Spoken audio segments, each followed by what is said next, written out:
എന്റെ പ്രിയപ്പെട്ട സഹോദരങ്ങളെ, നമ്മൾ എങ്ങനെയായി മാറി? നമുക്ക് തെറ്റ് ചെയ്തു എന്ന് ബോധവുമില്ല. ഇനി അഥവാ തെറ്റ് ചെയ്തു എന്ന് ഒരാൾ പറഞ്ഞാൽ തന്നെ അത് തെറ്റാണെന്ന് നമുക്കൊന്ന് തോന്നുന്നുമില്ല. ഏറ്റവും ഒരു അപകടം ഇതാണ്. അടിവരയിട്ട് കേൾക്കണം, പ്രത്യേകിച്ച് എന്റെ പ്രിയപ്പെട്ട ചെറുപ്പക്കാർ. തെറ്റ് ചെയ്തു, ആ തെറ്റ് ചെയ്തു എന്നുള്ളത് ബോധമില്ല.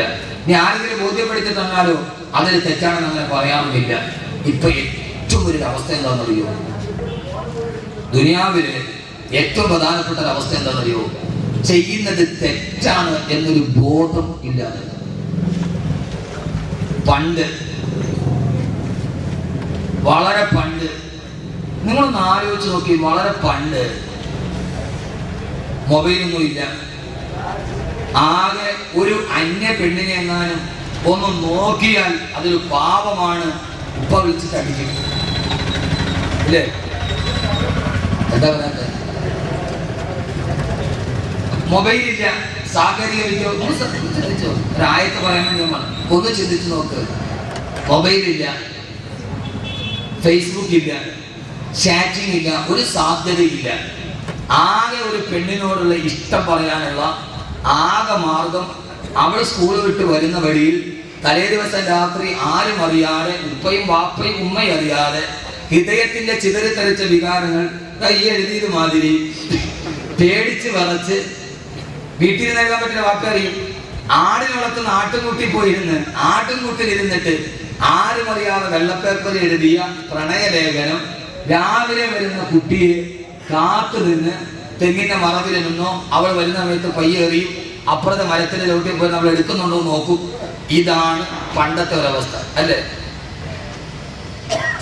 എല്ലാം മുത്തഖീങ്ങൾ അവർക്ക് അങ്ങനെ വിഷയമാണ്.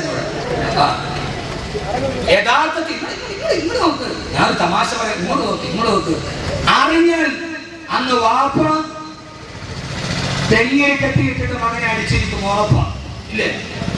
ഇല്ലേ? അങ്ങനെ അടി കൊണ്ട് എത്ര ആളുകളുണ്ട് ഇവിടെ? കൈവക്കി അവരിട്ടിട്ടുണ്ട്. സാലിമസിനെ നല്ല അടി കൊടുത്തിട്ടുണ്ട്.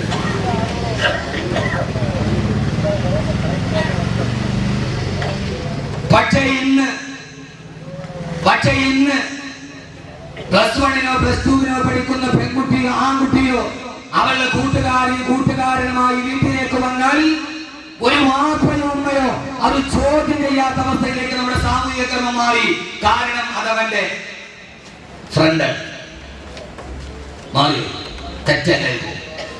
തെറ്റല്ല, അതാണ് ഏറ്റവും വലിയ.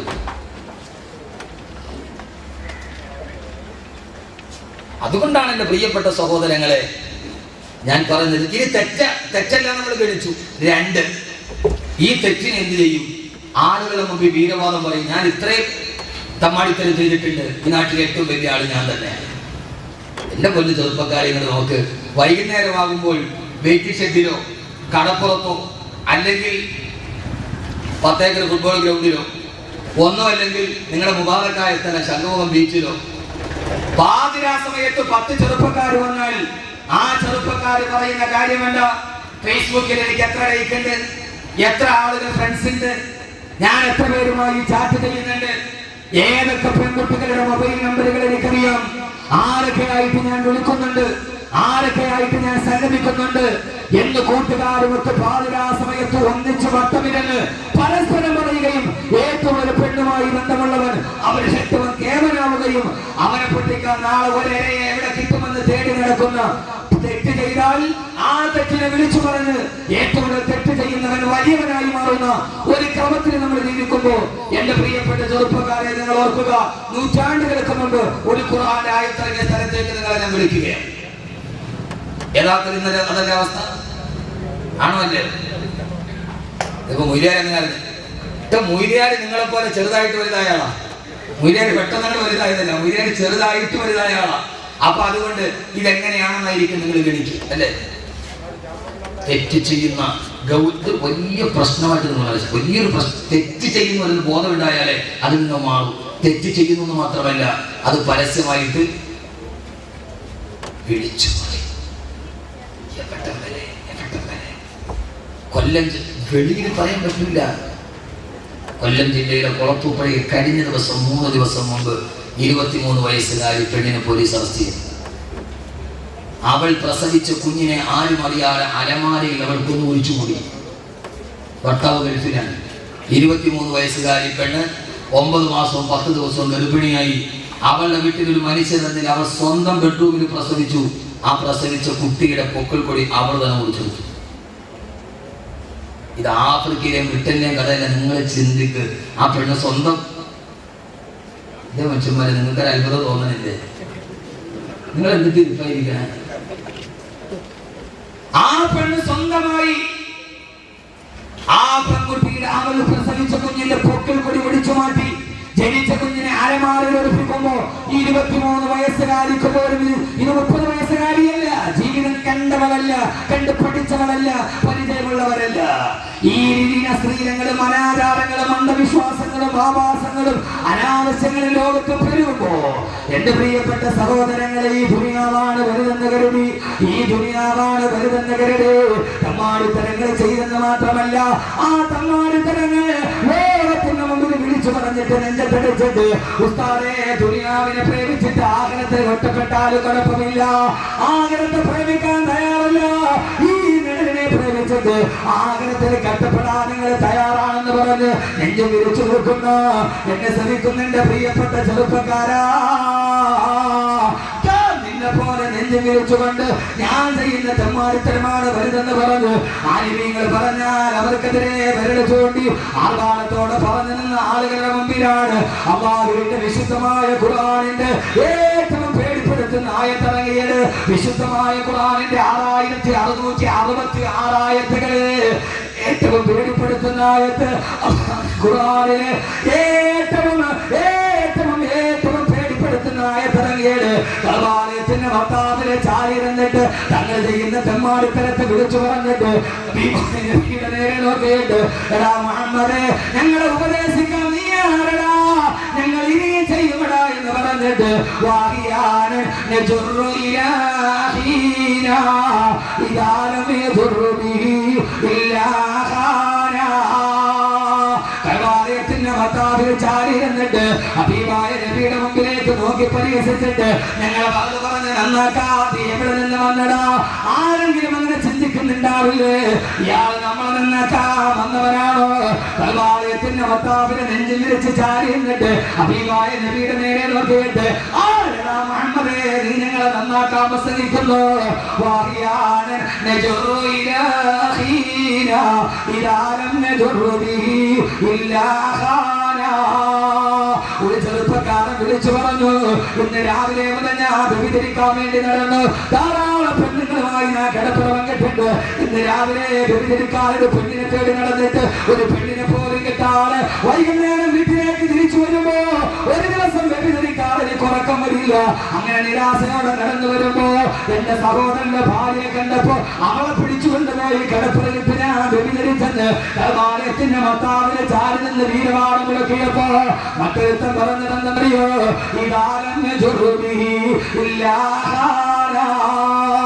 വഴിയരിയിലൂടെ നടന്നു പോകുന്നവനെ പിടിച്ചു നിർത്തിയിട്ട് കരുത്തറത്തിട്ട് മടിശീല പൊട്ടിക്കുന്നവനാണ് ഞാൻ. ഇന്ന് രാവിലെ മുതൽ വൈകുന്നേരം വരെ ചന്തയുടെ പുറഭാഗത്തുള്ള പാറക്കെട്ടിൽ ഊരി പിടിച്ച വീരമായി ആളുമായിട്ട് ഞാൻ കാത്തുനിന്ന് ഒരാളെ പോലും വൈകുന്നേരം വരെ കിട്ടിയില്ല. അവസാന നിരാശയോട് ഇന്നൊരുത്തന്റെ കരുത്തറത്തിട്ട് മടിശീല പൊട്ടിക്കാൻ കഴിയില്ലല്ലോ നോക്ക് നിരാശയോടെ ഇരുന്നപ്പോഴാണ് എന്റെ വാപ്പ അതിലെ കടന്നു വന്നത്. എന്റെ വാപ്പയെ പിടിച്ചു നിർത്തിയിട്ട് എന്റെ വാപ്പയുടെ കരുത്തരത്തിട്ട് എന്റെ വാപ്പയുടെ മടിശീലയിലെ പറഞ്ഞ ഓട്ടിച്ചു കൊണ്ടുപോയി എന്ന് പരസ്പരം വീരമാണം പറഞ്ഞ ചെറുപ്പക്കാരെ അമ്മാന്റെ റസൂലിനെ പരിഹസിച്ചപ്പോ ഞങ്ങൾ ബലമുള്ളവരാണ്, ഞങ്ങൾ ആരോഗ്യമുള്ളവരാണ്, ഞങ്ങൾ പണമുള്ളവരാണ്, നീ ഞങ്ങളെ വാഴ പറഞ്ഞ് നന്നാക്കേണ്ടതാണ് പറഞ്ഞപ്പോ ഓ സമയത്താണ് ചെറുപ്പക്കാരി വിശുദ്ധ ഖുർആനിന്റെ ഏറ്റവും പേടിപ്പെടുത്തുന്ന ആയത്തിറങ്ങിയത്. ആ ഹബീബായ നബിയുടെ മനസ്സ് കണ്ടപ്പോ ആകാശത്ത് നിന്ന് നബിയിൽ വന്നില്ലേ? നബിയെ അൽഹാകുമുത് തകാബുർ അൽഹാകുമുത് തകാബുർ ഹത്താ സുർതുൽ മഖാബിർ കല്ലാ സൗഫ തഅലമൂൻ തുമ്മ കല്ലാ സൗഫ തഅലമൂൻ.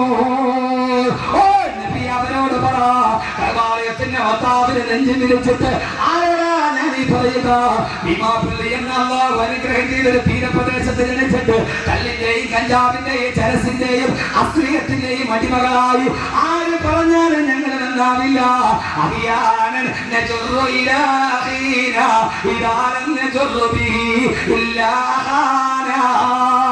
ആരോട് കൂടപ്പറപ്പിനോട് ഞങ്ങൾ ഇത് ചെയ്യുമെന്ന് എന്റെ ചെറുപ്പക്കാരാ വീരവാദം മുടക്കുന്നെങ്കിൽ അള്ള ചോദിക്കുകയാണ്, എടാ തെമ്മാടി, എടാ തെമ്മാടി, അല്ലാഹുമുത്തകാബിർ, ഏതുവരെയാണ് നിന്റെ നെഞ്ചിങ്ങനെ തിരിച്ചു നിൽക്കുക?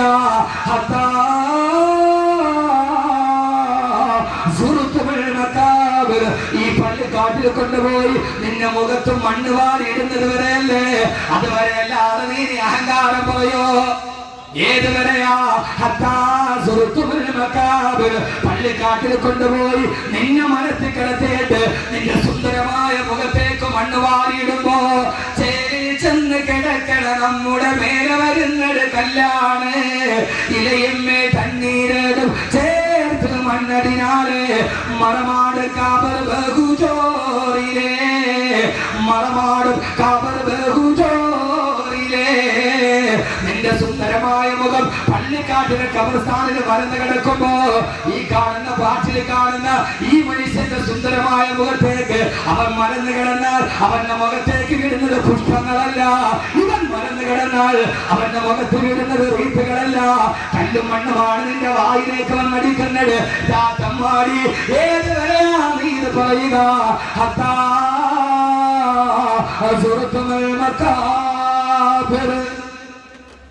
പള്ളിക്കാട്ടിൽ നിന്നെ മലത്തിൽ കിടത്തുന്നത് വരെ അള്ള പറയുകയാണ്, അല്ല നീ വിചാരിച്ചതുപോലെയുള്ള കാര്യങ്ങളുടെ കിടപ്പ് നാളത്തെ സൂര്യോദയം കാണാമെന്ന് നീ വിചാരിക്കണ്ട. പുറകെ നീ നന്നായിട്ട് കാര്യം മനസ്സിലാക്കും, പുറകെ നന്നായിട്ട് നീ കാര്യം മനസ്സിലാക്കും, പുറകെ നീ പിന്നീട് കാര്യം മനസ്സിലാക്കും. എന്റെ മോനെ, ആർക്ക് വേണ്ടി 6 നിരപരാധികളെ രക്തം വീണ ഭീമാപള്ളിയുടെ തീരപ്രദേശത്ത് പിടഞ്ഞു വീണപ്പോ അവനാണ് കരാമക്കാരൻ എന്ന് ഇവിടുത്തെ സർവ്വ ആളുകൾ റിപ്പോർട്ട് ചെയ്യപ്പോ ആരവനെ സഹായിക്കാനുണ്ടായിരുന്നത്? ആർക്കാണ് രക്തമുണ്ടായിരുന്നത്? അള്ളവർക്കല്ല. നീ വിചാരിക്കുന്നത് പോലെയല്ല ഈ ദുനിയാവിന്റെ പോക്ക്. ഇതിനെ സൃഷ്ടിച്ചത് ഞാനാണ്, ഇതിനെ കൊണ്ടുപോകുന്നതും ഞാനാണ് എന്ന് അല്ലാഹു സുബ്ഹാനഹു വ തആല പറയുമ്പോൾ ഈ ദുനിയാവ് അസലും മസൂബും ബിത്തൗമി, വിഷം പുരട്ട അമ്പാണ്. വിഷം പുരട്ടിയ തേനാണ്, വിഷം പുരട്ടിയ തേനാണ് ദുനിയാവ്. ഈ വിഷം പുരട്ടിയ തേൻ നാക്കിൽ തൊട്ടിട്ട് നീ രുചിച്ചിട്ട് നടക്കാൻ ഇതിന്റെ ഉള്ളിൽ വിശ്വാസം നിനക്ക് അറിഞ്ഞുകൂടാ. അല്ലാഹു നമ്മളെ കാക്കട്ടെ, അല്ലാഹു നമ്മളെ കാക്കട്ടെ. ഏതുവരെ പള്ളിക്കാട്ടി മലത്തിൽ കടന്ന പിന്നെ ബിൽഗേറ്റ്സും ഞാനും ഒരേപോലെ. ബിൽഗേറ്റ്സ് നിങ്ങളും ഒരേപോലെയാ. കാരണം അവന്റെ മുഖത്തേക്ക് വീഴുന്നത് മണ്ണാണ്. അള്ളാഹു നമ്മളെ കാക്കട്ടെ. ഈ ഒരു ബോധം മനസ്സിലുണ്ടാവും. ഈ ഒരു ബോധം അപ്പൊ ചോദിക്കും, സ്ഥലം ദുനിയാവ് വേണ്ടേ? ഇവിടെ ദുനിയാവ് വേണം. വള്ളം സഞ്ചരിക്കണമെങ്കിൽ വെള്ളം വേണം, വേണ്ടേ? ربنا آتنا في الدنيا حسنة وفي الآخرة حسنة وقنا عذاب النار. വെള്ളം ഇങ്ങോട്ട് നോക്കി വള്ളം സഞ്ചരിക്കണമെങ്കിൽ വെള്ളം വേണം, ആഗ്രഹം വേണമെങ്കിൽ ദുനിയാവ് വേണം. പക്ഷേ വെള്ളം വള്ളത്തിൽ കയറാൻ പാടില്ല. വള്ളം സഞ്ചരിക്കണമെങ്കിൽ വെള്ളം വേണം, പക്ഷെ വെള്ളം വള്ളത്തിൽ കേറിയ അല്ലേ? ഉസ്താദ് ദുനിയാവ് വേണം, വേണ്ടെന്നൊരു പറഞ്ഞ ദുനിയാവ് വേണം, പക്ഷേ വെള്ളത്തിന്റെ മീതെ കിടക്കാവൂ. വള്ളത്തിൽ വെള്ളം കയറാൻ പാടില്ല. ദുനിയാവ് നമ്മുടെ അകത്ത് കയറാൻ പാടില്ല. ദുനിയാവ് നമ്മുടെ വെളിയിലേക്കാവും. ദുനിയാവ് നമ്മുടെ ഉള്ളിൽ എപ്പോ വിടണമെന്ന് വിചാരിച്ച അപ്പൊ വിടണം. ഞാൻ ഇവിടെ നിർത്തിയിട്ട് പറയല്ലേ, നാളെ ഈ വാദം നിർത്തിയിട്ട് പ്രസംഗം നിർത്തിയിട്ട് ഒരു തൈക്കാമിന് പോയി സാദാ സീത ഇമാമാകണമെന്ന് തോന്നിയാൽ അതിന് പാകപ്പെട്ട മനസ്സുമായിട്ടാണ് ഞാൻ നിൽക്കുക. നിങ്ങൾ ആരും ഒരാണ്ട് ശങ്കിക്കണ്ട. ചില ആളുകൾ പറയുമ്പോൾ അവിടെ നല്ല സെറ്റപ്പിലല്ലേ ഇപ്പോൾ. ഞാൻ എൻ്റെ കൽബിനെ ഞാൻ പാകപ്പെടുത്തിയിട്ടുണ്ട്. എങ്ങനെ? ഇന്ന് ഈ വാദം നിന്നു, നാളെ രാവിലെ 2000 രൂപ ശമ്പളത്തിന് ഒരു തൈക്കാവിൽ ഇമാമായിട്ട് നിൽക്കണം. പാകപ്പെടുത്തിയിട്ടാണ് നിൽക്കുക. അള്ളാഹുനാക്കി തരട്ടെ. അത് ഇതില്ലെങ്കിൽ പിന്നെ ജീവിക്കാൻ കഴിയില്ല, പിന്നെ ഞാൻ ദുനിയാവിൽ നഷ്ടപ്പെട്ടു പോയി, എന്റെ ആഹ്റം നഷ്ടപ്പെട്ടു പോയി, അങ്ങനെ ഒരു തോന്നലുണ്ടാവും. ദുനിയാവിൽ പോയോ അള്ളാഹു ആരുടെ കയ്യിലും തരും, വാസിക്കന്റെ കയ്യിലും തരും, നല്ലവന്റെ കയ്യിലും തരും. തിരിച്ചേത് സമയത്ത് അവൻ എടുക്കും. ആ സമയത്ത് എന്റെ പ്രിയപ്പെട്ട സഹോദരങ്ങളെ അള്ളാഹു നമുക്ക് ആ ചിന്ത നൽകട്ടെ. അള്ളാഹു നമുക്ക് ആ ചിന്ത നൽകട്ടെ. അള്ളാഹു പറഞ്ഞു ലതറവുന്നൽ ജഹീം, അള്ളാഹുവിനെ തന്നെയാണ് സത്യം, നീ നരകത്തെ കാണുക തന്നെ ചെയ്യും. എന്തൊരു വാക്കാണ് ഖുർആൻ മനുഷ്യന്റെ ഹൃദയത്തിലോട്ട് ഇട്ടിച്ചതാണ്. ഈ ഒരൊറ്റ സൂറത്ത് പഠിച്ചാൽ മതി, പിന്നെ ഒരു മനുഷ്യ തമ്മാടിയാവില്ല. അള്ളാഹ് ചോദിക്കാതെ തമ്മാടി നീ എവിടം വരെയാണ് നെഞ്ചും പിരിച്ചിട്ട് ഞങ്ങളെ നന്നാക്കാൻ വന്നിരിക്കുന്ന? ഞങ്ങളിത് നിർത്താനാ,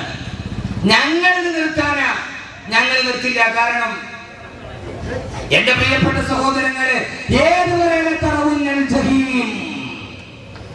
അല്ലാഹുവിന്റെ ഖുർആൻ പറഞ്ഞു നിങ്ങൾ നരകത്തെ കണ്ടുമുട്ടുക തന്നെ ചെയ്യുമെന്ന് അല്ലാഹുവിന്റെ വിശുദ്ധ ഖുർആൻ. അല്ലാഹു കത്തിക്കാളുന്ന നരകത്തിൽ നിന്ന് അല്ലാഹു നാം ഏവരെയും മാറ്റി നിർത്തുമാറാകട്ടെ. കത്തിക്കാളുന്ന നരകത്തിൽ നിന്ന് അല്ലാഹു നാം ഏവരെയും കാത്തിരക്ഷിക്കുമാറാകട്ടെ. അതുകൊണ്ട് സഹോദരങ്ങളെ, ദുനിയാവിൽ ജീവിക്കുമ്പോ 4 കാര്യങ്ങൾ ഓർക്കണം. ഒരൊറ്റ ഹദീസ് മാത്രം പറഞ്ഞാൽ അവസാനിപ്പിക്കാം. ഇവിടെ നിങ്ങളോ പറയുന്ന കറക്റ്റായിരിക്കും. അല്ലാഹു നമ്മെ ആക്കി തരട്ടെ. ഹബീബായ നബി സല്ലല്ലാഹു അലൈഹി വസല്ലമ ഈ നിലവിനെ കുറിച്ച് പറഞ്ഞ ഒരു ഉപമയുണ്ട്. എന്തോ ക്ലാസ് കഴിച്ചോക്കായിട്ട് ഇപ്പൊ ഒന്നും കൊടുക്കണം. അവിടെ മാറ്റി ദുനിയാവ് വേണ്ടാന്നല്ലേ പപ്പ ചായ കുറച്ച് ഞാൻ ഒരു വ്യക്തി പാകപ്പെടുത്തിക്കൊണ്ടുവരും. അപ്പൊ നിങ്ങൾ ചായ കുറച്ചായിട്ട് വന്നാലും കൊടുക്കാം ഇൻഷാ അല്ലാഹ്. അവസാനം നമ്മൾ നന്നായിട്ടൊന്ന് ദുആ ചെയ്ത്, വെള്ളിയാഴ്ച ഒത്തിരി നാളായി നമ്മൾ ഒന്നിച്ചിരുന്ന് ദുആ ചെയ്തിട്ട് ഒന്ന് ദുആ ചെയ്ത് ചായ കുടിച്ചിട്ട് നമ്മൾ പോകും. പക്ഷെ അതിനു മുമ്പ് ഒരു 4 കാര്യം നിങ്ങളോട് ഞാൻ പറയുകയാണ്. പക്ഷെ അത് ചെയ്യൂലേ?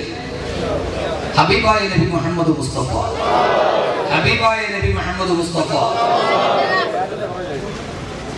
സല്ലല്ലാഹു അലൈഹി വസല്ലമ, എന്റെ പൊന്നു സഹോദരിമാരെ, ഈ പോക്കങ്ങൾ അവസാനിപ്പിക്കണം. ഞാൻ നന്നാവാനാണ്.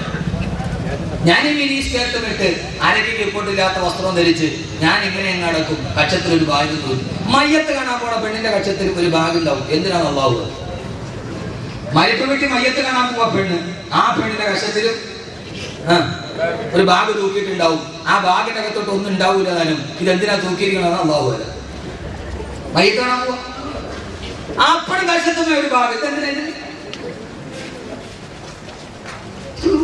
ഒരു ഭ്രമമാണിത്. ഞാൻ പറഞ്ഞിട്ടില്ലേ, ഇതൊരു കക്ഷത്ത് ബാഗില്ലെങ്കിൽ ഞാൻ അടാവില്ല. 4 പേര് നോക്കി കൊള്ളാവുന്നുള്ള കക്ഷത്തിലൊരു വാനിറ്റി ബാഗില്ലെങ്കിൽ മയ്യത്ത് വീട്ടിൽ വന്നിരിക്കുന്ന ആളുകൾ എന്ത് വിചാരിക്കും? ഒരു ബാഗ് ഒരു കക്ഷത്തിൽ. അപ്പൊ മയ്യത്ത് കാണാൻ പോണ പെണ്ണിന്റെ കക്ഷത്തിൽ ഒരു ബാഗുണ്ട്. ഇത് പടിഞ്ഞാറിന്റെ സംഭാവനയാണ്. കാരണം പടിഞ്ഞാറിന്റെ പെണ്ണിന്റെ കയ്യിൽ എപ്പോഴും ഒരു ചെറിയ ബാഗ് ഉണ്ടാവും. അതിനകത്ത് എന്താന്നുള്ള കാര്യം എന്നേക്കാൾ കൂടുതൽ നിങ്ങൾക്ക് അറിയാൻ പറ്റും. ഞാൻ പറയുന്നില്ല. അത് അവൾക്ക് വഴിയരികിൽ മുഴുവനും ആവശ്യം വരുന്ന സാധനമായിരിക്കും. അതുകൊണ്ട് അതിനാണ് പടിഞ്ഞാറ്റിലെ പെണ്ണ് കയ്യിലൊരു ചെറിയ ബാഗ് എപ്പോഴും ഉണ്ടാവും. അവൾക്ക് ആവശ്യമുള്ള സാധനങ്ങൾ അതിനകത്ത് ഉണ്ടാവും. അത് കണ്ടിട്ട് ഈ പാവം പച്ചപ്പൊട്ടി പൊട്ടി എന്ന് പറഞ്ഞാൽ പിന്നെ പച്ചപ്പൊട്ടി പൊട്ടി എന്ന് പറഞ്ഞാൽ പിന്നെ ഇതെന്ത് പൊട്ടിയാ? പച്ചപ്പൊട്ടി. അല്ലാതെ എന്തിനാ വിളിക്കുക? പെണ്ണ് വൈകുന്നേരം 7 മണിക്ക് ചായ നിൽക്കുമ്പോ ടിവിയിൽ സീരിയലി വരും. ആ സീരിയലി വരുന്ന പെണ്ണ് കണ്ണിൽ ഗ്ലിസറിൻ വെച്ചിട്ടാണ് അവള് കരയണം, അല്ലേ? സാരി കൊടുത്ത് ഇപ്പോഴത്തെ ഒരു സീരിയൽ അഭിനയിക്കുന്ന പെണ്ണിന് 500 സാരി ഉണ്ടെന്നാണ്. എന്റെ മോൻ 1 വയസ്സുള്ളപ്പോൾ തുടങ്ങിയ സീരിയൽ, അവന് 8 വയസ്സായി. ആദ്യത്തെ സംവിധായകൻ മരിച്ചപ്പോയാലും മോനാ സംവിധായകൻ. സീരിയലെ കൊണ്ടാലും അതിൽ അഭിനയിക്കുന്ന ഒരു പെണ്ണിന് മിനിയാന്ന് സപ്ലിമെന്റിൽ കണ്ടത് അവക്ക് 500 സാരി ഉണ്ടെന്നാണ്. 500 സാരി ഒരു സാരി കൊടുത്ത് മുഖത്ത് പൗഡർ തേച്ച് കണ്ണില് ഗ്ലിസറിൻ തേച്ചിട്ടാണ് സീരിയലിലെ പെണ്ണിരുന്ന് കരയുന്നത്. നീ ഭീമാപ്പള്ളിയിൽ 24 ഇഞ്ചിന്റെ മുമ്പിൽ ഇരുന്നിട്ട് അവള് ഗ്ലിസറിൻ തേച്ച് കരയുമ്പോ നീ കൂടെ പച്ചപ്പൊട്ടി. അല്ലാതെ എന്താ പറയുന്നത്? പെണ്ണുങ്ങൾ വിചാരിക്കും ഇമാതിരി ദുവാ ചെയ്ത് അത് കേൾക്കാൻ വന്ന് ഓണിപ്പടി കയറി മോളിൽ കയറി ഇരുന്നിട്ട് അയാൾ നമ്മളെ പച്ചപ്പൊട്ടി എന്ന് വിളിച്ചിട്ടുണ്ട്. ആ പച്ചപ്പൊട്ടികളെ വിളിച്ചിട്ടുണ്ട്. പൊട്ടികൾ അല്ലാത്തൊന്നും പൊട്ടികളല്ല. ഈ പൊട്ടി മിനഹു പൊട്ടി പൊട്ടി. അപ്പൊ പച്ചപ്പൊട്ടികൾ ആണെന്താ? അല്ലെങ്കിൽ പിന്നെ അവളത് കണ്ടിട്ട് കരയും. അവള് ക്രിസ്ത്യൻ വെച്ചിട്ട് കരഞ്ഞതാണ്. എന്റെ പ്രിയപ്പെട്ട സഹോദരങ്ങൾ സഹോദരിമാരെ, അതുകൊണ്ട് വെറും ഒരു പച്ചപ്പൊട്ടിയാവാതെ പടിഞ്ഞാറിന്റെ ആവിഷ്കാരത്തിന്റെ പെണ്ണായി മാറാതെ അവള് വാലിറ്റിക്കാവ് ചുമച്ചു. എടാ പച്ചപ്പൊട്ടൻ, നീ പച്ചപ്പൊട്ടൻ പച്ചപ്പൊട്ടൻ. നമുക്ക് ദുനിയാവിങ്ങനെ കാണാൻ എങ്ങനെ ഇങ്ങനെ വന്നിട്ട് പാട്ടിന്റെ അകത്തോട്ട് കയ്യങ്ങനെ ഇൻ ചെയ്തിട്ട് കച്ചവടമൊക്കെ കൊണ്ടേ. ഏതായാലും റൂമിന്റെ വരുമാനമൊക്കെ കൂടുമ്പോ കറക്റ്റാണ്. എടാ പൊട്ട, നീ എന്തിനാണ് പോക്കറ്റിൽ കൈയിട്ടത്? അത് അമേരിക്കക്കാണ് ഇട്ടതാണ്. അവിടെ ഭയങ്കര തണുപ്പാണ്, അതുകൊണ്ട് അവരുടെ കൈക്ക് തണുപ്പേക്കാതെ അവൻ പാട്ടിന്റെ പോക്കറ്റിൽ കൈയിട്ടതാ. നമ്മളത് കണ്ടിട്ട് നമ്മളിപ്പോഴും നമുക്ക് അവൻ മതി. അതുകൊണ്ടല്ലേ ഞാൻ പറഞ്ഞില്ലേ നിങ്ങളോട്, കേരളത്തിൽ ആകെ ഏത് ടൗണിൽ നോക്കിയാലും 2 പരസ്യമാണ് കൂടുതൽ. ഒന്ന്, UK പഠിക്കാൻ അവസരം. നോക്ക്, തിരുവനന്തപുരം മൊത്തം ഇലക്ട്രിക് പോസ്റ്റിലാണ് UK. എൻ്റെ മോനെ UK വിട്ട് പഠിപ്പിക്കണം. അവൻ ആരിഫായി, ഔലിയായി. രണ്ടാമത് പിന്നെ ഏറ്റവും കൂടുതൽ കാണുന്ന പരസ്യം മൂലക്കുരു ഓപ്പറേഷൻ ഇല്ലാതെ സുഖപ്പെടുത്താം. ഈ 2 പരസ്യമാണ് കേരളത്തിൽ കൂടുതൽ. അതൊരു ധാരണയാണ്. പക്ഷേ അല്ലാഹുവിന്റെ പ്രവാചകൻ നബി മുഹമ്മദ് മുസ്തഫ സല്ലല്ലാഹു അലൈഹി വസല്ലമ ലോകത്തോട് പറഞ്ഞ ഏറ്റവും വലിയ സതുപദേശം ഏതെന്നറിയുമോ? സതുപദേശം പറയാൻ വേണ്ടി മാത്രം വന്ന ഹബീബായ നബി മുഹമ്മദ് മുസ്തഫ ആകർ ഹലീമാ മേരാ ഘർ മേ ഖൈറുൽ വറാ ഗയാ ഹേ യേ ഖേതി കി ഘർ ആകർ ഹലീമാ മേരാ ഘർ മേ ഖൈറുൽ വറാ ഗയാ ഹേ. അങ്ങനെ നിന്ന് പാവപ്പെട്ടവളായ ഹലീമത്ത് സഅദിയ മദീനയിലേക്ക് വന്നപ്പോ, മക്കയിലോട്ട് വന്നപ്പോ ഏതൊരു പ്രിയപ്പെട്ട മകനെ തന്നെ മാറിടത്തോട്ട് ചേർത്ത് വെച്ചപ്പെടാറോ, പാല് ചുരത്താത്ത ഒട്ടകത്തിന്റെ അകടില് പാല് ചുരത്തപ്പെട്ട പറക്കത്തിന്റെ ഉടമസ്ഥന്റെ വാക്കുകൾ എന്റെ വീട്ടിലേക്ക് കടന്നു വന്നാൽ ഈ ഭീമാപള്ളിയിൽ ഓരോ കൊട്ടാരത്തും കുടിലേക്കും ഹബീബായ നബിയുടെ ഒരൊറ്റ വാക്ക് കടന്നു വന്നാൽ നിങ്ങൾ ആഖിറത്തിന്റെ സുൽത്താന്മാരാണ്, നിങ്ങൾ ദുനിയാവിന്റെ നിഴലിന്റെ പ്രണയിതാക്കളല്ല. അതേതെന്നറിയുമോ?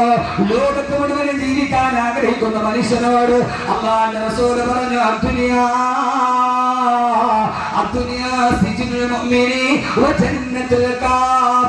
അടിവരയിട്ടിട്ട് അഹ്മദ് കബീറിന്റെ വാക്ക് കേൾക്കുമ്പോ അടിവരയിട്ടിവിടെ നിന്ന് മനസ്സിലാക്കിയിട്ട് പോകണം. ഈ ദുനിയാവ്, ഈ നിഴല്, ഈ ദുനിയാവ് സിജുനുൽ മുഅ്മിനി, ഒരു സത്യവിശ്വാസിയുടെ ജയിലാണെന്ന് നബി മുഹമ്മദ് മുസ്തഫ. ഒരൊറ്റ ഹദീസ് ഞാൻ പറയും നിഴലുമായിട്ട് ബന്ധപ്പെട്ട്. നിഴലിനെ 2 കാര്യത്തോട് ഉപമിച്ചിട്ട് നബിയങ്ങൾ. ഒന്നാമത്താണ് നമ്മൾ പറയുന്നത്, ഒന്നാമത്തത് ദുനിയാവാണ്. ഈ ഒരൊറ്റ ഹദീസ് മാത്രം പഠിച്ചാൽ മതി. ജീവിതത്തിൽ ഒരു 3/4 ഭാഗം മുത്തക്കിയാവാൻ പറ്റും. പൂർണ്ണമാവാൻ പറ്റും ഞാൻ പറയുന്നില്ല, കാരണം എനിക്ക് നിങ്ങൾക്കും അവിടം വരെയൊക്കെ എത്താൻ വലിയ പാടാണ്.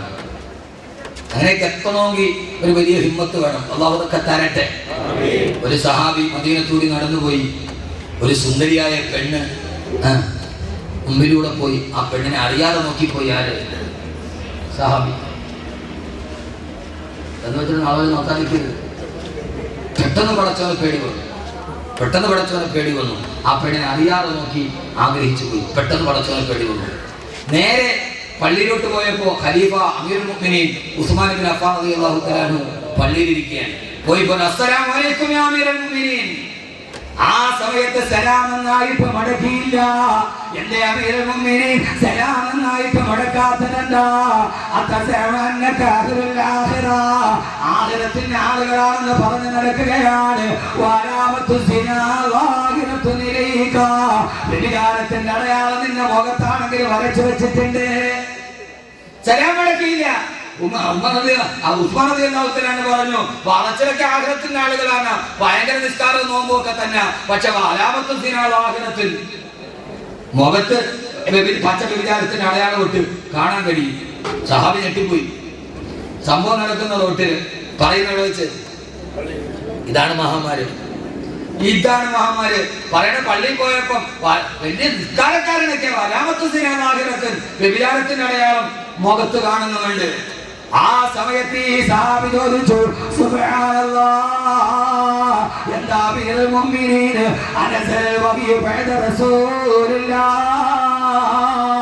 റസൂലുള്ളാഹിയുടെ വഫാത്തിന് ശേഷം വഹി വരുന്നുണ്ടോ? എങ്ങനെയാ മുടിൽ വെച്ചൊരു പെണ്ണിനെ ഞാൻ നോക്കിയ കാര്യം എങ്ങനെയാ നിങ്ങൾ അറിഞ്ഞത്? അമീറുൽ മുഅ്മിനീൻ അനസൽ വഹി ബഅദ റസൂലുള്ളാഹിക്ക് ശേഷം വഹി വരുന്നില്ല, ഞാൻ റോട്ടി വെച്ച് കണ്ട കാര്യം നിങ്ങൾ എങ്ങനെ അറിഞ്ഞു? അപ്പൊ അറിയാതൊരു സഹാബി ഹജ്ജിന് പോയി. ഒരു സുന്ദരിയായ പെണ്ണ് ഹജ്ജിന്റെ മസല ഒരിക്കാൻ നബിയുടെ അടുക്കൽ വന്നു. അടുത്തൊരു സഹാബി നിൽക്കുന്നുണ്ടായിരുന്നു. ആ സഹാബി പെണ്ണിനെ നേരെ നോക്കി. ഹബീബായ റസൂലുള്ള മസ്തല പറഞ്ഞ കൂടെ സഹാബിയുടെ മുഖത്തോട്ട് ഇട്ടു, ഇങ്ങോട്ട് ഇട്ടു. സഹാബിയുടെ മുഖത്തോടിച്ച് അങ്ങോട്ട് നോക്കി. റസൂലുള്ള പിടിച്ച് ഇങ്ങോട്ട് ഇട്ടു. നല്ല സ്ഥലം. അപ്പോ അത്രയുമൊക്കെ നമ്മൾ എത്തണമെങ്കിൽ കണ്ടാലുടനെ ഒരു പച്ച മനുഷ്യനായിട്ട് നമ്മൾ പറയുക, എനിക്ക് നിങ്ങളുടെ മുന്നിൽ വിലായത്തിന്റെ പദവിയൊന്നും വേണ്ട, എനിക്കൊട്ട് മഹാനാവുകയും വേണ്ട, എനിക്കൊക്കെ അങ്ങോട്ട് പോയാൽ മതി. എന്റെ പ്രിയപ്പെട്ട സഹോദരങ്ങളെ, കണ്ട ഉടനെ പടച്ചവനെ ഇതിന്റെ ആഹൃതത്തിന് തടസ്സമാവില്ലോ നോക്കിട്ട് കണ്ണ് വലിക്കാൻ മാത്രമുള്ള ഈമാൻ എനിക്ക് നിങ്ങൾക്ക് എത്തിയിട്ടില്ല. അള്ളാഹു എത്തിക്കട്ടെ, അള്ളാഹു എത്തിച്ചു തരട്ടെ ഇവിടം വരെ. പക്ഷേ ഈ ഹദീസ് മാത്രം ഒന്ന് പഠിച്ചാൽ ഒരു 70% മുഅ്മിനാവാൻ പറ്റും, 100% പറ്റും എന്ന് പറയും. അള്ളാഹു നമ്മൾ അവിടെ വരെ എത്തിക്കണമെന്നാണ് നമ്മുടെ ആഗ്രഹം. അള്ളാഹുവിനെ എത്തിക്കട്ടെ. നമ്മൾക്ക് വീണ്ടും കഴിയില്ല. കണ്ടാൽ ഉടനെ ഇതെന്റെ സ്വർഗത്തിന് തടസ്സമാണല്ലോ എന്ന് പറഞ്ഞ് കണ്ണ് പിൻവലിക്കണമെങ്കിൽ അവൻ അവിടം വരെ എത്തും. അത് നാവിന്റെ പ്രസംഗം കൊണ്ട് കഴിയില്ല, അത് കൽവിന്റെ വെളിച്ചം കൊണ്ടേ കഴിയൂ. അള്ളാഹു നാവിന്റെ പറച്ചിൽ കൽവിന്റെ വെളിച്ചമാക്കി അള്ളാഹു തരട്ടെ. അദ്ദുനിയാ സിജ്നുൽ മുഅ്മിൻ, ഈ ദുനിയാവ് നമ്മുടെ ജയിലാണ്. അവിശ്വാസിയുടെ വെടിവെച്ചവൻ സ്വർഗത്തിലാണ്, വെടികൊണ്ടവൻ ദുനിയാവിലെ നരകത്തിലാണ്. മനസ്സിലായില്ല? ഈ ദുനിയാവ് സത്യവിശ്വാസിയുടെ ജയിലാണ്, അവിശ്വാസിയുടെ സ്വർഗമാണ്. അവന് അധികാരികൾ അവന്റെ കൂടെയാണ്, പോലീസ് അവന്റെ കൂടെയാണ്. അവന് എന്നിട്ട് മനുഷ്യന്മാരെ അവന് സ്വർഗം. നമുക്കിപ്പോഴും നരകമാണ്, നമുക്കിതെപ്പോഴും ജയിലാണ്. നമ്മൾ ജയിൽവാസിയാണ്. അള്ളാഹുവിനാക്കട്ടെ. ആമീൻ പറയും മനുഷ്യന്മാരെ, അള്ളാഹുവിനാക്കട്ടെ. ഇത് ദുനിയാവിൽ ഈ നിഴലിൽ നമ്മളാരാ? തടവൂല, ജയിൽവാസിയാ. ജയിൽവാസിക്ക് 4 ഗുണങ്ങൾ ഉണ്ടാവും. എത്ര ഗുണം? ജയിൽവാസിക്ക് 4 ഗുണങ്ങളുണ്ട്. ഒരു തടവ് പുള്ളിയുടെ 4 ഗുണം സഹോദരിമാരെ, സഹോദരങ്ങളെ, നിങ്ങൾക്കും എനിക്കും ഉണ്ടായാൽ നമ്മൾ രക്ഷപ്പെടും. പറയട്ടെ. നിഴലിന്റെ പ്രണയോട് അവസാനിപ്പിക്കട്ടെ. നിഴലിനെ പ്രണയിക്കുന്നെങ്കിൽ ആ നിഴലിനെ പ്രണയിക്കുന്നവർക്ക് 4 അടിസ്ഥാന യോഗ്യത ഉണ്ടാവും. പ്രണയമുണ്ട്, എനിക്ക് ആ പെണ്ണിനെ ഇഷ്ടം, കെട്ടിച്ചേരാൻ പറയും, പെണ്ണിന്റെ വാപ്പാന്ന് പറയും, പോയി സ്വന്തമായിട്ട് ജോലി ഉണ്ടാക്കിയിട്ട് വരാൻ പറയും. അപ്പൊ നിഴലിനെ സ്നേഹിക്കുന്നെങ്കിൽ ആ നിഴലിനെ പ്രണയിക്കുന്നവർക്ക് എത്ര ഗുണം ഉണ്ടാവണം? 4. നീ ഇവിടുത്തെ ജയിൽവാസിയാണ്. പൂലപ്പുര സെൻട്രൽ ജയിലിലെ തടവ് പുള്ളിയുടെ ഗുണം എന്താ? ചപ്പാത്തി ഉണ്ടാക്കലല്ല, അത് മെഡിക്കൽ കോളേജിൽ കൊണ്ടുപോയി വിൽക്കലല്ല.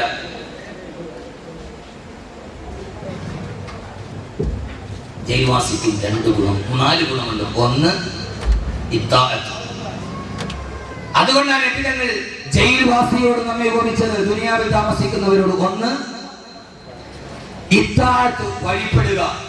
ജയിൽവാസി എത്ര വലിയവനാണെങ്കിലും, ഇനി സാക്ഷാൽ സ്വർണം കടത്തിയ വയസ്സാണെങ്കിലും, ജയിലിൽ പോയാൽ ജയിൽ വാർഡനെ അനുസരിച്ചേ പറ്റൂ. ജയിൽവാസിയുടെ ഏറ്റവും പ്രധാനപ്പെട്ട ഗുണം അനുസരിക്കുക.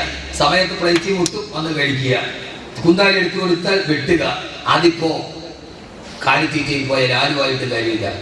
ലാലു പ്രസാദിന്റെ ഇനി ജോലി 18 വർഷം മുമ്പ് പ്രോസിക്യൂട്ട് ചെയ്ത ആൾ, 18 വർഷം മുമ്പ് ശിക്ഷ വിധിക്കാൻ പ്രോസിക്യൂട്ട് ചെയ്യപ്പെട്ട ആളാണ് ലാലു പ്രസാദ് യാദവ്.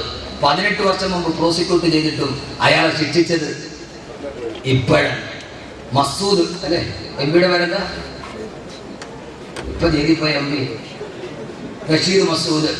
44-ാമത്തെ വയസ്സിലാണ് അയാൾ കുറ്റം ചെയ്തത്. അയാളെ ശിക്ഷിക്കുന്നത് 85-ാമത്തെ വയസ്സിലാണ്, 41 വർഷത്തിന് ശേഷം. അയാൾ ചെയ്ത തെറ്റിന്റെ ശിക്ഷ അനുഭവിക്കണമെങ്കിൽ അയാളുടെ യൗവനത്തിലാണ് അയാൾ ജയിലിൽ കിടക്കേണ്ടത്. ഇനി എല്ലാ ചോരനീരും വെച്ചിട്ട് 41 വർഷം ഇനിയല്ല ചെയ്യേണ്ടത്. ഇതാണ് ദുനിയാവിന്റെ കോടതിയുടെ പരിമിതി. ലാലു പ്രസാദ് ഭാര്യ മുഖ്യമന്ത്രിയായിരിക്കുമ്പോൾ ലാലു പ്രസാദ് ജയിലിൽ കിടക്കണം, അതാണ് നീതി. ഇത് ദുനിയാവിന്റെ കോടതി ഇങ്ങനെയൊക്കെ തന്നെ. പക്ഷേ ഈ ലാലുവാണെങ്കിലും ഈ താഴ്ത്തു വേണം. ജയിൽവാസിയുടെ ഒന്നാമത്തെ ഗുണം എന്താ? ജയിൽവാസിയെ പോലെ ആകണ സഹോദരങ്ങളെ, സഹോദരിമാരെ, ഇത്താഴത്ത് വഴിപ്പെടണം. ഈ ദുനിയാവിൽ ജീവിക്കുമ്പോ വഴിപ്പെടണം. ആരെയാ വഴിപ്പെടേണ്ടത്?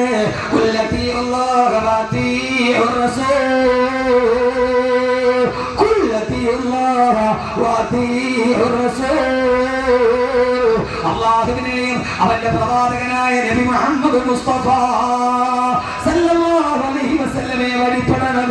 ഈ ദുനിയാവിൽ ജീവിക്കുമ്പോ നമുക്കും എനിക്കും ഉണ്ടാകേണ്ട ഒന്നാമത്തെ ഗുണം ഇത്താഅത്തുല്ലാഹ് വ റസൂലിഹി,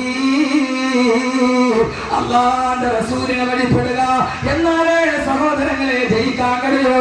എന്റെ പ്രിയപ്പെട്ട ചെറുപ്പക്കാരാ, ഈ കടലിന്റെ തിരമാലകളുടെ മുകളിലേക്ക് ജീവിക്കാൻ വേണ്ടി വള്ളത്തിന്റെ വിലയും കാത്തിരിക്കുന്ന ഈ തീരദേശ പ്രവാസികളോട് പറയുകയാ, അല്ലാഹുവിന്റെ റസൂലിനെ വഴിപ്പെടുക. കടലിന്റെ തിരമാല നിന്റെ കാൽപ്പാടത്തിന്റെ ചുവട്ടിലാണ്. ഈ കടൽ പോലും നിന്റെ കാൽപ്പാടത്തിന്റെ ചുവട്ടിലാ. ബഹുമാനപ്പെട്ട അലായിബ്നു ഹറമി റളിയല്ലാഹു അൻഹു ബഹ്റൈനിലേക്ക് പോവുകയാണ് 3000 സഹാബത്തുമായി. കടൽ തീരത്തെത്തി. കടൽ കടക്കാൻ കപ്പലില്ല. സഹാബത്ത് ചോദിച്ചു, അമീറുൽ മുഅ്മിനീൻ, എങ്ങനെയാണ് കടൽ കടക്കുക? ഓ സമയത്ത് പറഞ്ഞ്, നമുക്കെന്താ കടലിനെ പേടി, നമുക്കെന്താ കടലിനെ പേടി. വലങ്ങനെ അസ്ഹാബു റസൂലില്ലാഹ്, നമ്മുടെ ഹബീബായ നബിയുടെ സഹാബത്തല്ലേ. നിങ്ങളെല്ലാവരും നിങ്ങളുടെ കുതിരയുടെ മുൻകാലെ കടലിൽ ഇറക്കുക, പിൻകാലെ കടലിന്റെ തീരത്ത് വെക്കുക. എന്നിട്ട് നിങ്ങളെല്ലാവരും കണ്ണടക്കുക. എല്ലാവരും കണ്ണടക്കി. സഹോദരങ്ങളെ, കടലിനോട് മല്ലിടുന്നവരെ, കടലിനോട് മല്ലിടുന്നവരെ, കടലിന്റെ തിരമാലകളോട് ജീവിക്കാൻ പാടുപെടുന്നവരെ, പള്ളിയുടെ നിവാസികളെ, കടൽ തിരമാല നിന്റെ മകളുടെ താഴെ അനുസരണയോടെ നിൽക്കും. എപ്പോഴെന്നറിയോ? ഈ താഴ്ത്തിണ്ടായാൽ എല്ലാവരും കണ്ണടച്ചു.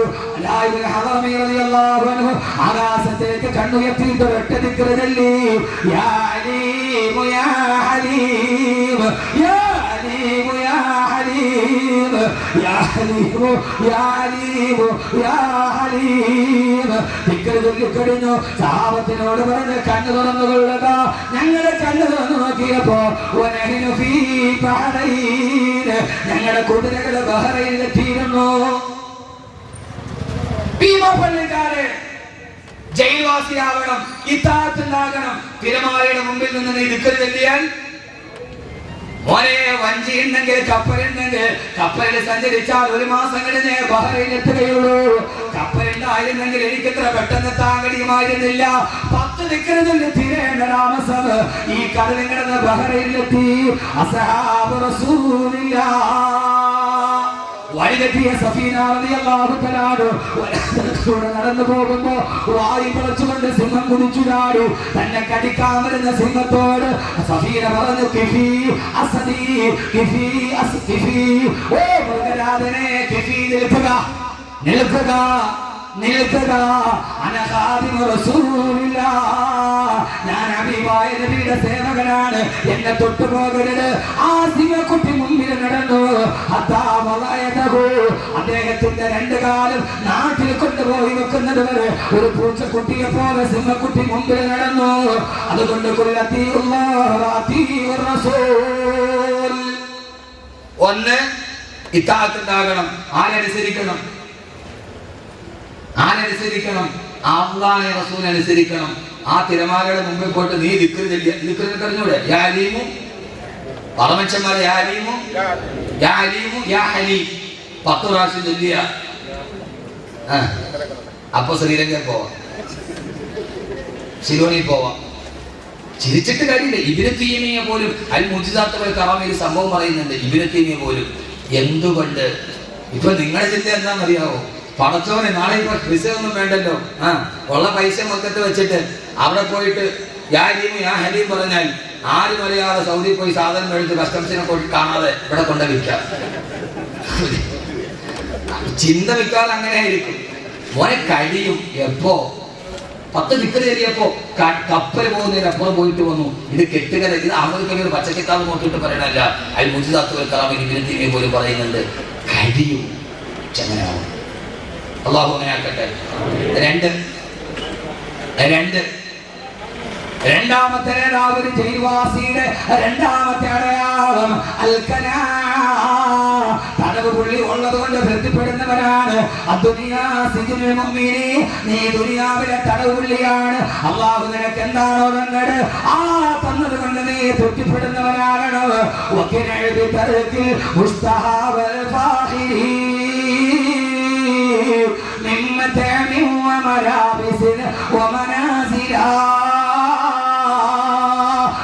സഹോദരിമാരെ, അള്ള തന്നത് ചറ്റപ്പുരയാണോ?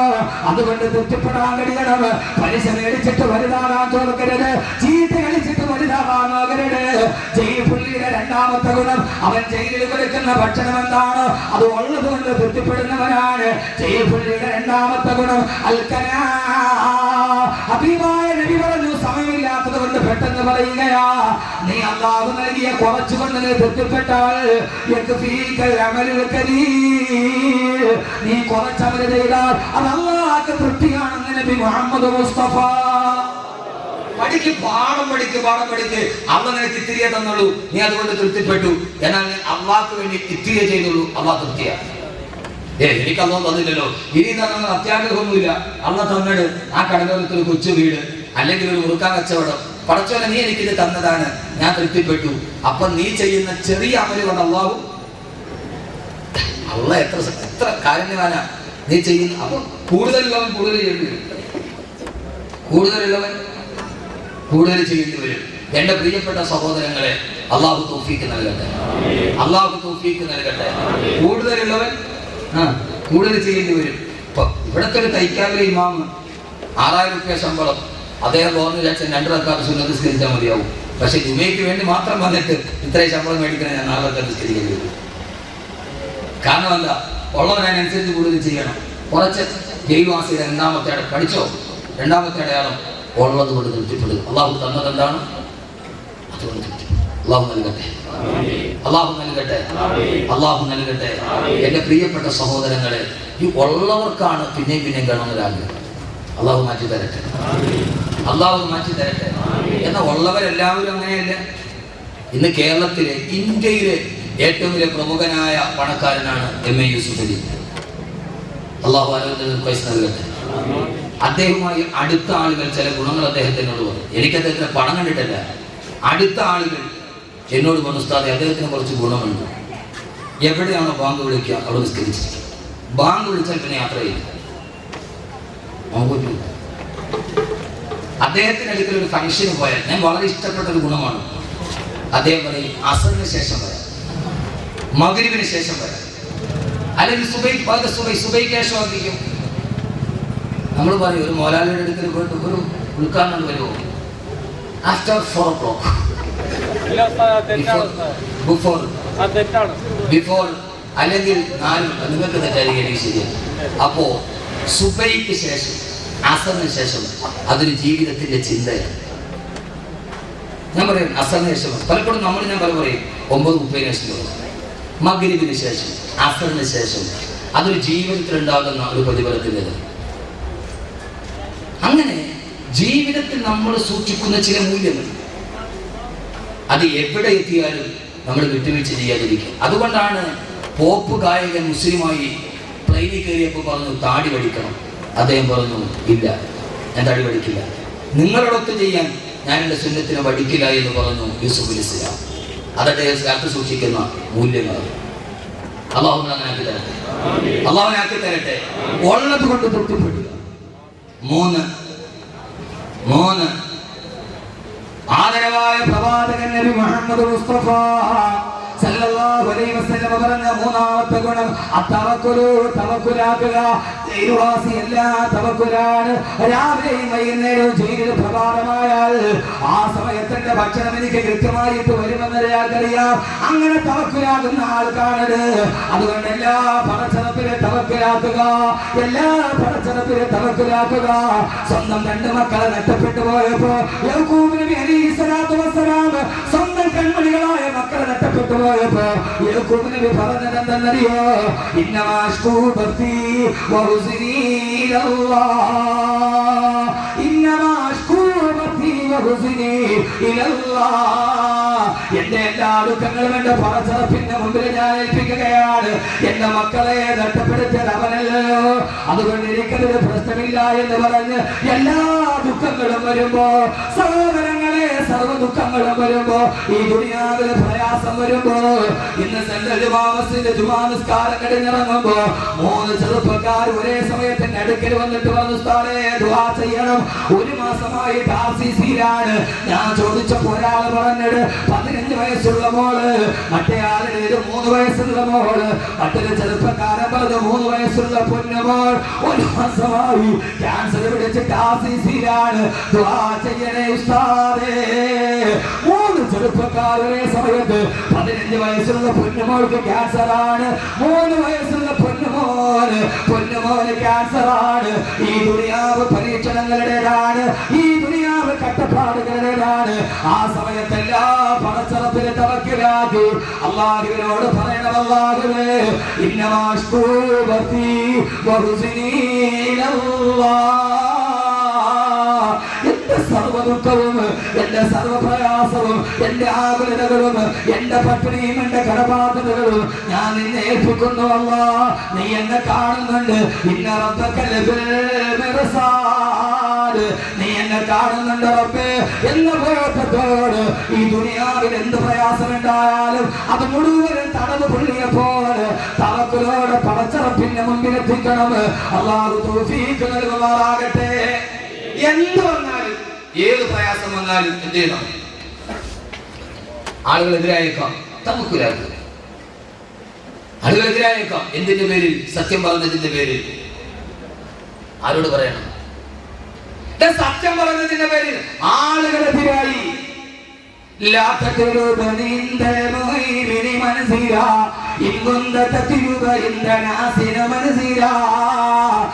കേൾക്കാൻ വരുന്നവരുടെ മുമ്പ്, നിന്നെ കാണാൻ വരുന്നവരുടെ മുമ്പ്, നിന്നെ സ്നേഹിക്കുന്നവരുടെ മുമ്പ് അവരവരുടെ തെറ്റുക്ക് വേണ്ടി നീ എന്തെങ്കിലും ചെയ്താൽ എന്റെ മുമ്പിൽ വന്നാൽ നീ ഒന്നും തേടണ്ട.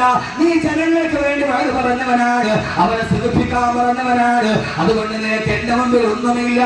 അതുകൊണ്ട് എന്ത് പ്രയാസം വന്നാലും മലത്തിൽ കിടത്തിയിട്ട്, മരുഭൂമിയിലെ മലത്തിൽ കിടത്തിയിട്ട് ആ 2 കാലിൽ ചങ്ങല കെട്ടിട്ടുകൊണ്ട് ബന്ധിച്ചിട്ട് നെഞ്ചിലേക്ക് കരിങ്കല്ലെടുത്ത് വെച്ചിട്ട് കഴുത്തിലേക്ക് കത്തിവെച്ചപ്പോ പറഞ്ഞില്ലേ, നിങ്ങൾ എന്റെ മുമ്പിലേക്ക് എന്ത് വെച്ചാൽ അഴുക്കമേ പത്തര സീനേ പതല്ല തകർന്നേ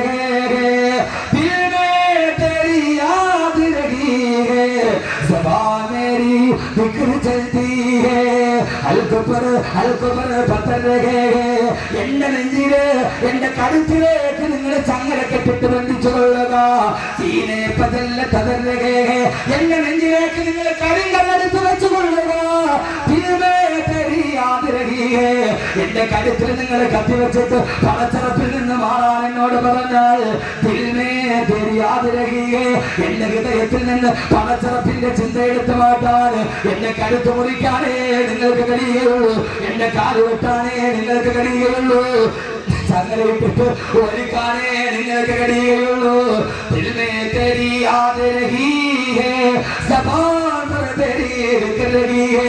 എന്റെ ഹൃദയത്തിന്റെ ഉള്ളിൽ നിന്ന് റബ്ബിനെ മാറ്റിക്കളയാൻ എന്റെ നാവിൽ നിന്ന് അല്ലാഹുവിനെ വിക്രമമാക്കാൻ നിങ്ങൾക്ക് ഇടയില്ലെന്ന് മല നീളുന്ന തുമയത്തുവിനെ ഹലബിനോട് പറഞ്ഞില്ലേ? കൽഖവനായ ബിലാൽ പറഞ്ഞു ഉമയ്യത്തിനോട്, എന്റെ നെഞ്ചിൽ കല്ല് വെക്കാനല്ലേ നിനക്ക് പറ്റൂ, എന്റെ കഴുത്ത് വെട്ടാനല്ലേ നിനക്ക് പറ്റൂ, ചാട്ടവാറ് ചടിക്കാനല്ലേ പറ്റൂ. എന്റെ ഹൃദയത്തിലിരിക്കുന്ന എന്റെ നെഞ്ചിന്റെ മുകളിലെ കല്ലിരിക്കുകയുള്ളൂ. എന്റെ ഹൃദയത്തിൽ നെഞ്ചിന്റെ ഉള്ളിൽ ഹൃദയമുണ്ട്, അതിൽ നിന്ന് എന്റെ റബ്ബിനെ കളയാൻ ഉമയ്യത്തെ നിനക്ക് കഴിയില്ല. ഏത് പച്ച പരിഷ്കാരി വന്നാലും എന്റെ പ്രിയപ്പെട്ട പെങ്ങളെ ഹൃദയത്തിന്റെ ഉള്ളിൽ നിന്ന് പടച്ചറപ്പിന്റെ കളയരുത്. മുത്തവക്കലൻ മുത്തജദ്ദിദൻ ഫീ റിസ്ഖിക തിക്കതംബി വഅദ റബ്ബി അക്രമ മുഫ്ദിലാ. പടച്ചറപ്പിനെ തവക്കുലാക്കണം. അല്ലാഹു തൗഫീഖ് നൽകട്ടെ.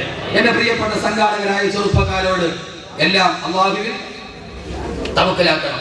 4ാമത്തെ ഗുണം നിർത്തുക. ഇത് മനസ്സിലുണ്ടാവണം. തടവുകളിൽ അബ്ദുനിയാസിജിന്റെ മുമ്പിൽ ഹദീസിന്റെ അർത്ഥം പറയുക. 4ാമത്തെ ഗുണം അർജാഉ, ഒരു പ്രതീക്ഷ ഉണ്ടാവും. ഉണ്ടോ? ജയിലിൽ കിടക്കുന്ന തടവുകളിലേക്ക് ഒരു പ്രതീക്ഷയുണ്ട്. എന്നെങ്കിലും ഒരിക്കൽ ഈ അടിയുടെ കൂടി തുറക്കും, ഞാൻ മോചിതനാവും, ഞാൻ മോചിതനാവും. എന്നെങ്കിലും തടവുകളിയുടെ ഗുണം, നാലാമത്തെ ഗുണം പ്രതീക്ഷയാണ്. റജാ എന്താണ്? എന്നെങ്കിലും എന്റെ ശിക്ഷയുടെ കാലാവധി അവസാനിക്കും, ജയിലിന്റെ കവാടം തുറക്കും, ഞാൻ എന്നെങ്കിലും വെളിയിലാവും. നമുക്കും ഒരു റജാ ഉണ്ട്. എന്താ? നമ്മുടെ ജയിലിന്റെ കവാടവും, നമ്മുടെ ഈ ദുനിയാവെന്ന ജയിലിന്റെ കവാടവും തുറക്കും. തുറന്നു കഴിഞ്ഞാൽ നെഞ്ചിൻ കൂടിന്റെ ഉള്ളിൽ നിന്ന് ആത്മാവ് പുറത്തു വരും. യാ അയ്യത്തുഹൻ നഫ്സുൽ മുത്മഇന്ന ഇർജി ഇലാ റബ്ബികി റാദിയതൻ മർദിയാ ഫദ്ഖുലി ഫീ ഇബാദി വദ്ഖുലി ജന്നതി. കൂടിന്റെ ഉള്ളിൽ നിന്ന് എന്റെ ആത്മാവ് വെളിയിലേക്ക് വരും. എന്റെ ശരീരം കൊണ്ടുപോയി 6 അടി മണ്ണിൽ കൊണ്ടുപോയി വെക്കും. പെരുങ്കല്ല് മുകളിൽ വെച്ചു തൊട്ട് ഓടിയിട്ട് മണ്ണുമീട്ട് സ്ഥലവും വീട്ട് എല്ലാവരും പിടിമണ്ണ് മാറിയിട്ടിട്ട് എല്ലാവരും എന്റെ നാട്ടിൽ നിന്ന് പോകും. ഞാനാണെങ്കിലോ ഇലാ റഹ്മത്തില്ലാ പടച്ചറപ്പിന്റെ മുമ്പിൽ എന്നെ ഹാജരാക്കപ്പെടും. അല്ലാഹു പറയും, യാ ഇബാദി, എന്റെ അടിമകളെ, നിഴലിനെ പ്രണയിക്കാത്തവര് എന്റെ അടുക്കലോട്ട് കടന്നു കൊള്ളുക. ഇനിയാണ് നിങ്ങൾക്ക് തേടിയാൽ നീങ്ങിപ്പോകാത്ത നിഴലുള്ളത്.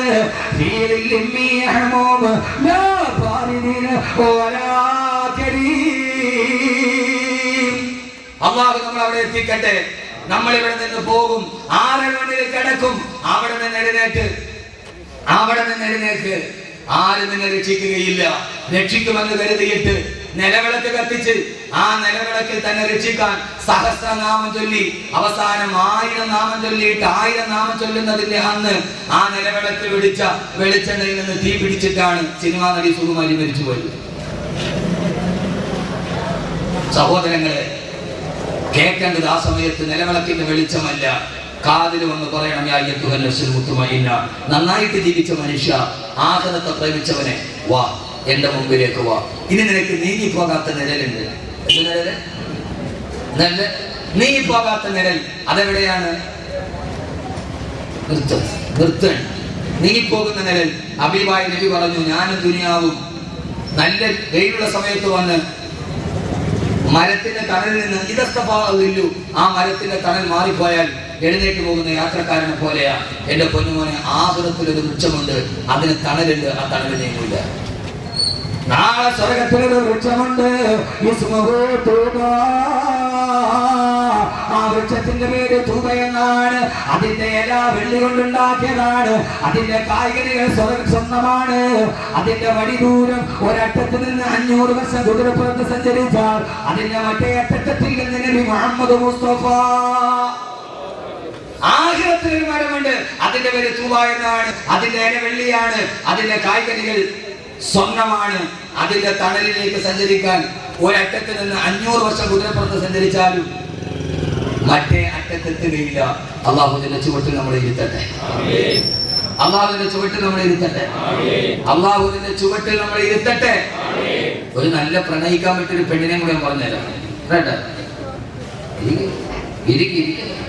എന്റെ പൊന്നു സഹോദരങ്ങളെ, അതിന്റെ ആഖിറത്തിലെ സർവ്വവൃക്ഷങ്ങളും പൊക്കം കുറഞ്ഞിട്ടാണ്. സ്വർഗത്തിലെ വൃക്ഷത്തിന് പൊക്കമില്ല. കാരണം എന്താ? നടന്നു പോകുന്ന വഴിക്ക് പഴം പഠിക്കാൻ പാകത്തിലാണ് സ്വർഗത്തിലെ വൃക്ഷങ്ങൾ എന്ന് നബി മുഹമ്മദ് ഇരുന്നുകൊണ്ട്, സ്വർണ്ണക്കട്ടിൽ ഇരുന്നുകൊണ്ട് പഴം പറിക്കാം. അതുകൊണ്ട് പൊക്കമില്ല, അതുകൊണ്ട് തണലും കൂടുതലായിരിക്കും. അള്ളാഹു നീങ്ങാത്ത ആ നിഴലിൽ അള്ളാഹു നമ്മളെ എത്തിത്തരട്ടെ. അള്ളാഹു നമ്മളെ എത്തിത്തരട്ടെ. കിളയ്ക്കണ്ട പൂട്ടണ്ട അവയിൽ കൊള്ളണ്ട, നിനക്കുള്ളതൊന്നും തന്നെ നീ അറിയണ്ട. ആ വൃക്ഷത്തിന്റെ ചുവട്ടിലിരുന്ന് കൈയൊന്ന് പൊന്തിച്ചാൽ സ്വർഗത്തിലെ പഴം വരും. ഒരു പഴം കഴിച്ചു, അടുത്ത പഴം അവിടെ മുളയ്ക്കും. ആദ്യം കഴിച്ച പഴത്തിന്റെ രുചിയല്ല മറ്റേ പഴത്തിന്. ഇപ്പൊ ഇവിടെ ഒരു മാവുണ്ടായി, ഒരു മാമ്പഴം പറിച്ചു നിന്നു, അവിടെ അടുത്ത മുളയ്ക്കും. ആ മാമ്പഴത്തിന് ഈ മാമ്പഴത്തിന് രുചി വ്യത്യാസമുണ്ടോ? ഇല്ല. സ്വർഗവാസി ഒരു പഴം കഴിച്ചാൽ അപ്പൊ തന്നെ അടുത്ത ഒരു പഴം അവിടെ മുളയ്ക്കുന്നതാണ്. പക്ഷെ മുളയ്ക്കുന്ന പഴത്തിന് തിന്ന പഴത്തിന്റെ രുചിയല്ല. മുഖ്തലിഫൻ ഉക്ലുഹാ മുഖ്തലിഫൻ ഉക്ലുഹാ ഓരോ മാമ്പഴത്തിനും ഓരോ രുചിയാണെന്ന് അള്ളാഹുവിന്റെ വിശുദ്ധ ഖുർആൻ. അങ്ങനെ ആ വൃക്ഷത്തിന്റെ ചുവട്ടില് നമ്മളിങ്ങനെ ഇരിക്കുമ്പോഴാണ് സഹോദരങ്ങളെ ഒരു സുന്ദരി പെണ്ണ് നടന്നു വരിക. ആ പെണ്ണിന്റെ പേര് ഇസ്മുഹാ ലായിബ. ആ പെണ്ണിന്റെ പേര് ലായിബ എന്നാണ് നബി മുഹമ്മദ് മുസ്തഫ. നമ്മളിങ്ങനെ സ്വർഗത്തിന്റെ വൃക്ഷത്തിന്റെ ചുവട്ടിലിരിക്കുമ്പോഴാണ് സ്വർഗത്തിലൊരു സുന്ദരി പെണ്ണ്, അടിപൊളി ഒരു പെണ്ണ് വന്നു മുമ്പിൽ കൂടെ. സ്വർഗവാസികൾ ഇങ്ങനെ ഇരിക്കുക, അവരുടെ കൂടെ അവരുടെ ഹൂറിമാരുണ്ട്. അപ്പൊ ഒരു പെണ്ണ് വരും. ഇസ്മുഹ, പെണ്ണിന്റെ പേര് അതേതായാലും ഓർമ്മ. പെണ്ണിന്റെ പേര് ലായിബ. രണ്ട് പെണ്ണിന്റെ പേരാണ് ഹബീബായ നബി തങ്ങൾ പറഞ്ഞിട്ടുള്ളത്. ഒന്ന് ഇസ്മുഹ ഐന, ഐന എന്ന് പറയുന്നത് ഹൂറി പെണ്ണിന്റെ നബി എന്ന് പറയുന്നത്. രണ്ടാമത്തെ ലായിബ. ആ പെണ്ണൊന്ന് ചിരിച്ചാൽ ആ പെണ്ണിന്റെ മുൻപല്ലിന്റെ പ്രകാശം 400 മൈൽ അപ്പുറം കാണുമെന്ന് നബി മുഹമ്മദ് മുസ്തഫ. 400 മൈൽ എന്ന് പറഞ്ഞാൽ ഏതാണ്ട് സുമാർ 600 കിലോമീറ്റർ എന്ന് പറഞ്ഞാൽ ഭീമാപ്പള്ളിയിൽ നിന്ന് കണ്ണൂർ വരെ 600 കിലോമീറ്റർ. അപ്പൊ ആ പെണ്ണ് കണ്ണൂരിൽ നിന്നിട്ട് ചിരിച്ചാൽ ഭീമാപ്പള്ളി നിന്നാ കാണാം. എന്തായിരിക്കും പെണ്ണ്? അള്ളാഹു കാണാൻ തൗഫീഖ് നൽകട്ടെ. അള്ളാഹു കാണാൻ തൗഫീഖ് നൽകട്ടെ. ആ പെണ്ണ് സ്വർഗവാസികളുടെ മുമ്പിലൂടെ നടന്നിട്ട് തോന്നിക്കും, എന്റെ പുതിയാപ്ലയുടെ തൂതാവൃക്ഷത്തിന്റെ ചുവട്ടിൽ ഹൂറികളായ പെണ്ണുങ്ങളുമായി തന്നിച്ചിരിക്കുന്ന സ്വർഗവാസികൾ പറയും, നിന്റെ പുതുമണവാളൻ ഞാനാണ് എന്റെ കിടപ്പറയിലേക്ക് വരിക എന്ന് വിളിക്കുമ്പോ ആ പെണ്ണിങ്ങനെ നടന്നു പോകും. അവസാനം ചോദിക്കും, പെണ്ണെ നിന്റെ പുതുമണവാളനാരാ? ആ സമയത്ത് ലായിബ എന്ന പെണ്ണ് തിരിഞ്ഞു നിന്നിട്ട് ചോദിക്കും, അത്രേ